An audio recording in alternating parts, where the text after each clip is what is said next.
Hello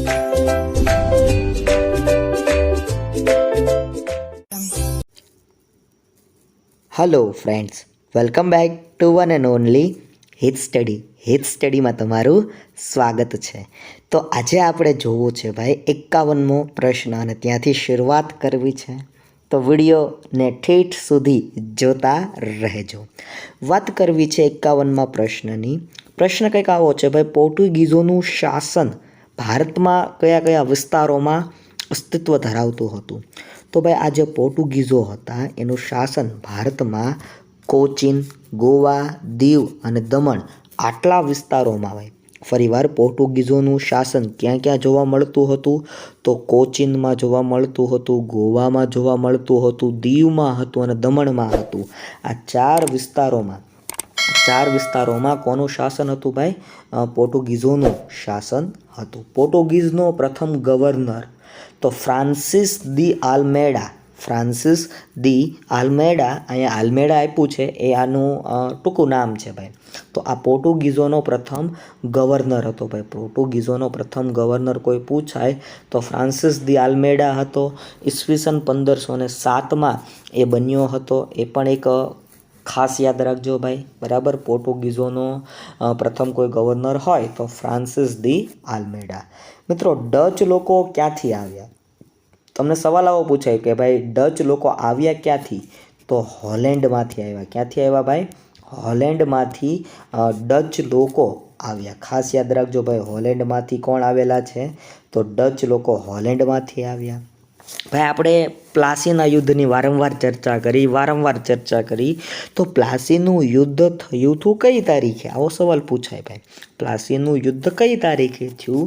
તો 23 જૂન 1757 ભાઈ. 23 જૂન 1757ના રોજ આ પ્લાસીનું યુદ્ધ થયું હતું. ખાસ યાદ રાખજો ભાઈ, પ્લાસીનું યુદ્ધ ક્યારે થયું હતું? તો 23 જૂન 1757ના રોજ ભાઈ પ્લાસીનું યુદ્ધ થયું હતું. એ પણ ભૂલાય નહીં. બક્સરનું યુદ્ધ ક્યારે થયું હતું? તો ભાઈ બક્સરનું યુદ્ધ 23 ઓક્ટોબર 1764ના રોજ થયું હતું ભાઈ. બંને યુદ્ધોની તારીખ ખાસ યાદ રાખજો ભાઈ. પ્લાસીનું યુદ્ધ 23 જૂન 1757, બક્સરનું યુદ્ધ 23 ઓક્ટોબર 1764. મિત્રો, ડેલહાઉસી દ્વારા કઈ નીતિ અપનાવવામાં આવી હતી? તો ડેલહાઉસી દ્વારા ખાલસા નીતિ અપનાવવામાં આવી હતી. કઈ નીતિ? ખાલસા નીતિ અપનાવવામાં આવી હતી. એ પણ ભૂલાય નહીં. કયા મુઘલ સમ્રાટના સમયમાં અંગ્રેજોએ વેપારી કોઠી સ્થાપવાનો અધિકાર પ્રાપ્ત કર્યો હતો? તો ભાઈ વાત કરીએ જહાંગીરના સમયમાં. કોના સમયમાં ભાઈ? જહાંગીરના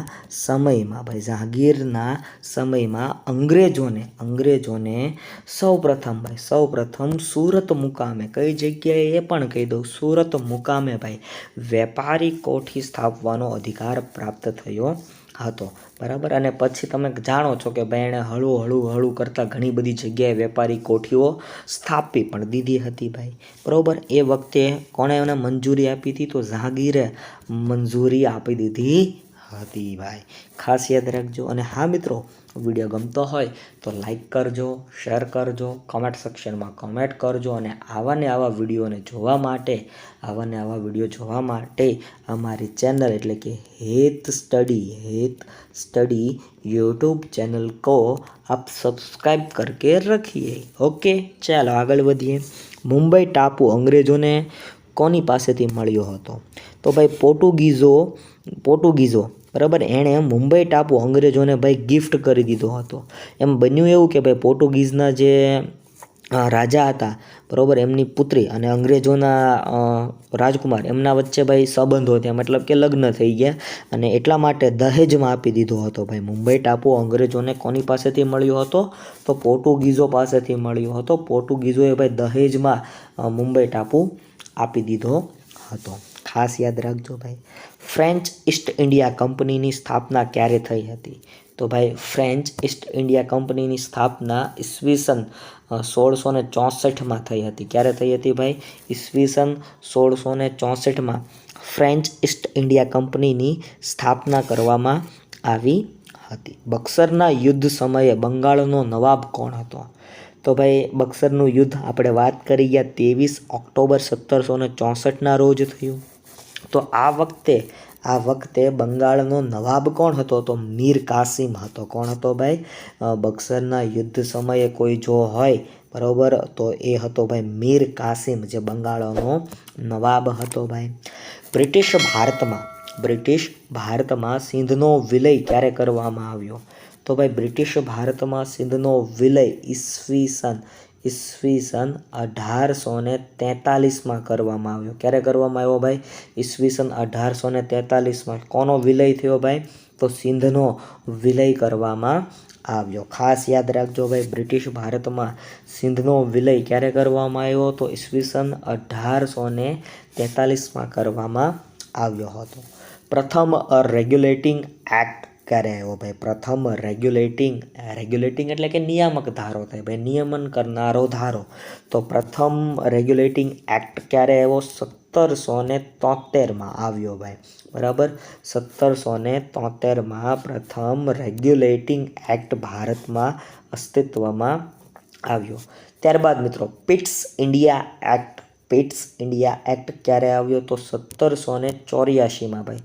1784માં ભાઈ પિટ્સ ઇન્ડિયા એક્ટ અસ્તિત્વમાં આવ્યો. એ પણ એક યાદ રાખવા જેવી બાબત કહી શકાય ભાઈ. પિટ્સ ઇન્ડિયા એક્ટ ક્યારે આવ્યો? 1784માં આવ્યો ભાઈ. પિટ્સનો ધારો જેને કહેવામાં આવે છે ભાઈ, પિટ્સ ઇન્ડિયા એક્ટ અથવા પિટ્સનો ધારો આવું પણ જેને કહેવામાં આવે છે ભાઈ, એ ક્યારે આવ્યો? તો 1784માં આવેલો છે. ભારતમાં સનદી સેવાઓ શરૂ કરવાનો શ્રેય કોને જાય છે? સનદી સેવા એટલે તમે આ IAS IPS બરાબર, IAS IPS અને IFS આ જે સિવિલ સર્વિસીસ છે એ શરૂ કરવાનો શ્રેય ગવર્નર જનરલ કોર્નવાલિસ, બરાબર, ગવર્નર જનરલ હતા એ સમયના, કોર્નવાલિસને જાય છે. ફોર્ટ વિલિયમ કોલેજ, બરાબર, ફોર્ટ વિલિયમ કોલેજ ક્યાં આવેલી છે? તો આ ફોર્ટ વિલિયમ કોલેજ કોલકાતામાં આવેલી છે ભાઈ. ક્યાં આવેલી છે? कोलकाता में ये फोर्ट विलियम कॉलेज आई हुई है, याद रखिएगा. ठीक है, આગળ વધીએ. क्या चार्टर एक्ट थी કંપનીનો વેપારિક એકાધિકાર નાબૂદ થયો? ભાઈ ચાર્ટર એક્ટ આવ્યા ભારતમાં, ઘણા બધા ચાર્ટર એક્ટ આવ્યા અને એમાં જે ખાસ ઈસવીસન 1813માં જે ચાર્ટર એક્ટ આવ્યો ભાઈ, એણે કંપનીનો જે એકાધિકાર હતો ભાઈ, બરાબર, કંપનીનો જે તમામ ઉપર એકાધિકાર હતો ભાઈ, એને નષ્ટ નાબૂદ કરી નાખવામાં આવ્યો. એ પણ ખાસ યાદ રાખજો ભાઈ. ત્યારબાદ મિત્રો બ્રિટિશ હિંદમાં સુપ્રીમ કોર્ટની સ્થાપના ક્યારે થઈ? તો ભાઈ બ્રિટિશ હિંદની વાત કરીએ અને એમાંય સુપ્રીમ કોર્ટની વાત કરીએ તો 1773માં ભાઈ બ્રિટિશ હિંદમાં શેની સ્થાપના થઈ ભાઈ? તો સુપ્રીમ કોર્ટની સ્થાપના થઈ ગઈ હતી. કયો ગવર્નર જનરલ ભારતમાં પોલીસ તંત્ર શરૂ કરનાર ગણાય છે ભાઈ? ભારતમાં જે પોલીસ તંત્ર તમે જોઈ રહ્યા છો એ કયા અંગ્રેજ ગવર્નરે શરૂ કર્યું હતું? તો એ પણ લોર્ડ કોર્નવાલિસ દ્વારા જ શરૂ કરવામાં આવ્યું હતું. કોના દ્વારા શરૂ કરવામાં આવ્યું હતું? તો લોર્ડ કોર્નવાલિસ દ્વારા જ શરૂ કરવામાં આવ્યું હતું. પેશવા બાજીરાવ બીજાનો દત્તક પુત્ર કોણ હતો? ભાઈ પેશવા બાજીરાવ બીજા એમનો એક દત્તક પુત્ર હતો અને એ હતા નાના સાહેબ. કોણ હતા ભાઈ? નાના સાહેબ હતા. અને એટલા માટે જ ભાઈ ડેલહાઉસીએ ખાલસા નીતિ કરાવી હતી અને આમનું પેન્શન પણ બંધ કરાવી દીધું હતું ભાઈ, એ પણ યાદ રાખજો.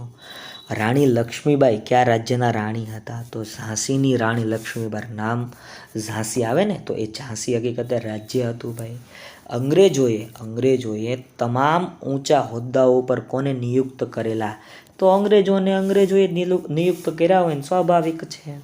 ખ્રિસ્તી ધર્મના પ્રચાર અને પ્રસાર માટે કોનો સહયોગ લેવામાં આવતો હતો?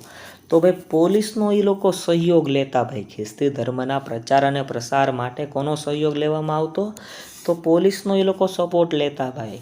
સરેસર ના ઇન્સાફી હે ખ્રિસ્તી ધર્મ અંગીકાર કરનારને વારસાગત મિલકતમાં કયા કાયદાથી હક આપવામાં આવ્યો? તો ભાઈ ખ્રિસ્તી ધર્મ અંગીકાર કરનારને વારસાગત મિલકતમાં કયા કાયદાથી હક આપવામાં આવ્યો? તો ઈસવીસન 1850ના religious disabilities act 1850 religious disabilities એક્ટથી ભાઈ ખ્રિસ્તી ધર્મ અંગીકાર કરનારને વારસાગત મિલકતમાં પણ હક આપવામાં આવતો હતો. કંપની શાસનમાં ભારતીયોનો રાષ્ટ્રીય ઉદ્યોગ કયો હતો? તો વહાણવટાનો ઉદ્યોગ હતો ભાઈ. કંપનીના શાસનમાં ભારતીયોનો રાષ્ટ્રીય ઉદ્યોગ કયો હતો? વહાણવટાનો ઉદ્યોગ હતો. ભારતનો વહાણ બાંધવાનો ઉદ્યોગ કોના એજ ઉદ્યોગથી ચડિયાતો હતો?